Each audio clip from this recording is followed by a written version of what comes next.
Sebenarnya masyarakat harus percaya BPOM atau influencer. Nih, kalau owner skincare, punya skincare yang dipakai sendiri, hasil mukanya gini. Tuh, nggak pakai filter, nggak pakai apa-apa, ya, gini. Terus gini, kalau udah jadi owner skincare, bikin story atau live masih pakai filter, berarti barang lo busuk. Intinya busuk, lo sendiri aja nggak mau pakai karena lo tahu produk lo tuh jelong. Surat terbuka untuk BPOM. Pak, beneran ini, kita rakyat biasa tidak boleh mereview skincare sama sekali di publik. Aku nggak ngerti kenapa statementnya itu berubah-berubah. Kemarin awal-awal bilangnya BPOM pun tidak bisa melarang. Sekarang malah BPOM seakan-akan berada di pihak owner-owner skincare yang overclaim. Terus maksudnya beauty blogger nggak boleh nge-review produk gitu, nggak bisa bilang Tasya Farasya approve atau Doktip approve. I don't get it. Kalau boleh saran ya buat BPOM, BPOM kan sekarang owner-owner ini kan jualnya online dari berbagai macam marketplace kan. Harusnya ya BPOM juga ada platform tertentu yang benar-benar mengawasi penjualan secara online. Jadi ya kalian ada example nih, contohnya dari TikTok. Kalian udah punya account sendiri, jadi kalian cek itu owner-owner yang jual produknya secara online. Terus kalian cocokkan nomor BPOM-nya. Terus kalian melakukan random checking. Terus kalian juga sering melakukan kayak review-review, dan harusnya nih ya, kalian tuh sebagai instansi pemerintah tertinggi, katanya harusnya malah menggandeng para influencer, beauty blogger, yang mereka juga udah melakukan review mandiri. Kalian juga bantu post di sosial media kalian. Jadi kita para konsumen itu ngerasa terlindungi. Jadi kita tahu mana produk yang overclaim, mana produk yang benar-benar BPOM approve. Ini bukan masalah persaingan bisnis aja sih soalnya. Biar kalian tahu ya, BPOM yang terhormat Bapak, Pak, sedangkan owner-owner flexing ini ada jual produk yang jelas-jelas produk itu bocor. Itu bisa terkontaminasi, Pak. Itu aja udah melanggar. Gimana sih? Jadi makin kesini kayak aku tuh males untuk buka sosmed. Kayaknya instansi pemerintah itu tidak netral, itu sih. Dan yang dirugikan siapa? Yang dirugikan para konsumen, para pembeli. Ya udah, makanya kalian tuh sekarang lebih pinter. Kalau beli apa-apa, tolong dicek ingredients-nya. Jangan cuma percaya dari mulut owner-owner doang. Kan udah jelas banyak buktinya. Mereka itu mulutnya overclaim. Sayangnya duit kalian. Kosmetik ini kami harus laporkan bahwa betul-betul terjadi ramai betul di sosial media tentang ini. Sebetulnya kalau berdasarkan nomor izin edar kosmetik, kita sudah 500.000 lebih nomor izin edar kita keluarkan. Dari 500.000 itu mayoritas adalah produk dalam negeri. Beberapa di antaranya kurang lebih berapa? Itu impor, dan impornya itu tertinggi dari Korea Selatan, dari Cina, kemudian dari India, Malaysia, Filipina, Jepang, dan ada sebagian juga dari Eropa, khususnya dari Italia, dari France. Nah, itu kosmetik impor. Nah, sekarang terjadi ramai di tengah-tengah masyarakat ini. Karena kenapa? Kita melihat kenyataannya terjadi simpang siurnya dalam hal apa? Pertama, persoalan kandungan kosmetik yang mengandung bahan yang berbahaya. Contohnya mengandung merkuri.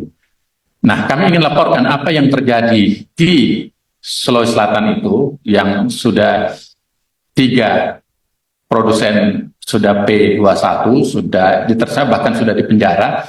Itu awal yang masuknya nomor izin edarnya ke kami itu tidak ada merkurinya. Kalau dia ada merkuri tidak mungkin kami keluarkan. Tapi berdasarkan penemuan langsung dari Balai Besar POM Makassar melakukan pengecekan, kita bertindak selalu kayak intelijen gitu, membeli, kemudian kita cek, ternyata dia mengandung merkuri dan itulah kita laporkan. Jadi hasil itu kita sudah laporkan.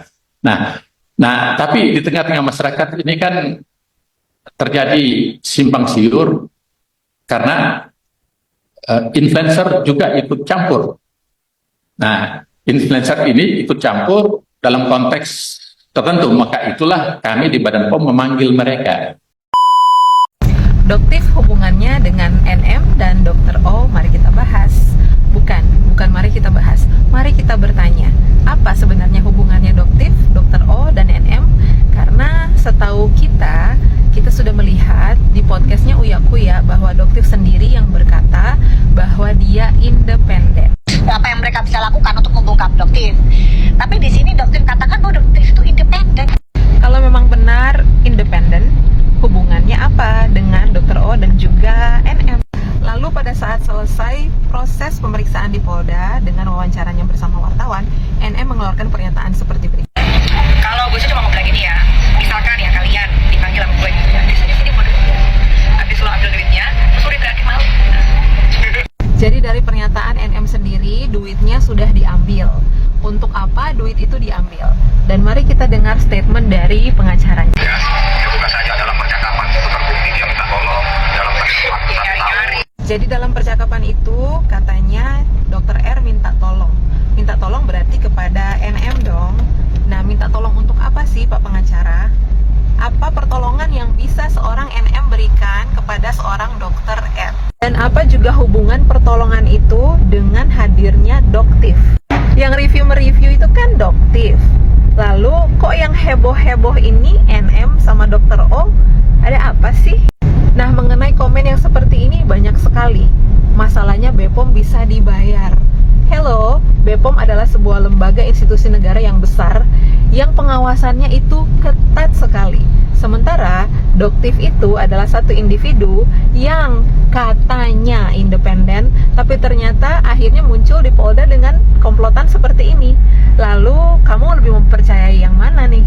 Mari kita serahkan kepada kepolisian yang bekerja dan kita lihat apakah status mereka sampai nanti tetap sebagai saksi ataukah terjadi perubahan status. Pasca pemeriksaan ketiga orang ini, Doktif belum mengeluarkan VT terbaru dan juga belum melakukan live. Mari kita nantikan VT-VT terbarunya dan mari kita nantikan live-live terbaru dari Doktif. Semangat Doktif, ada banyak skincare lain yang menunggu untuk direview. Ada aturan, kalau dilanggar aturan ada sanksi. Kan begitu. Begini, mereview untuk dirinya sendiri kan boleh. Untuk masyarakatnya boleh, tapi jangan diumumkan. Habis mandi, kita bahas soal BPOM. Karena ini lebih penting dibanding yang lain-lain. Kalau masalah Loli, alhamdulillah sudah selesai. Tinggal nunggu hari Kamis. BPOM, are you ready? Jadi, gue ini lumayan ngikutin soal BPOM. Ketua BPOM yang baru yang ngomong di DPR pada hari apa gitu. Bapak Ketua DPR yang baru diangkat, yang baru dilantik. Pak, Bapak tahu nggak perputaran skincare, apalagi owner-owner skincare yang dari daerah yang hanya ingin mencoba-coba jualan skincare karena mereka tahu keuntungan dari skincare tuh banyak. Tahu nggak Bapak, siapa yang bikin skincare-nya jadi banyak yang beli, orang jadi percaya untuk beli? Influencer Pak sama selebriti, karena mereka mengendorse influencer dan selebriti untuk ngebagus-bagusin produknya. Padahal yang di-endorse juga nggak tahu menahu tentang produknya, cuman sudah dikasih skrip untuk bagaimana cara mempromosikan skincare tersebut. Aduh, Bapak BPOM ini ya, kalau ngomong itu asal, bukan cari tahu dulu. Bisa gak sih diganti ketua BPOM ini? Bener deh, kerjanya nggak ada, warawiri kemana-mana, ngedabrus aja. Coba kalian dengerin deh, bagaimana si ketua BPOM itu bicara. Nanti kalau dibilang pengetahuannya nggak luas, salah pula. Tapi Pak, ya Bu, dicari tahu dulu ya huru-hara tentang perskincarean ini karena apa. Bapak tuh digaji sama rakyat, Pak. Bapak tuh harus pro rakyat, bukan pro owner skincare yang nakal. Ini patut diduga ada sesuatu nih. Kalau enggak, BPOM nggak mungkin nih ketuanya ngomong begini nih, nggak mungkin nih. Karena orang-orang yang kerja di BPOM nggak mungkin budek dan nggak mungkin buta kan. Pasti tahu lah siapa-siapa yang bermain. Contoh, nggak usah jauh-jauh, Pak. Itu yang di Sagara, Pak. Cuman disegel seminggu, habis itu udah boleh beroperasi lagi kan pabriknya. Padahal dia terbesar, Pak, memproduksi hidrokinon. Masa harus diajarin sih sama saya.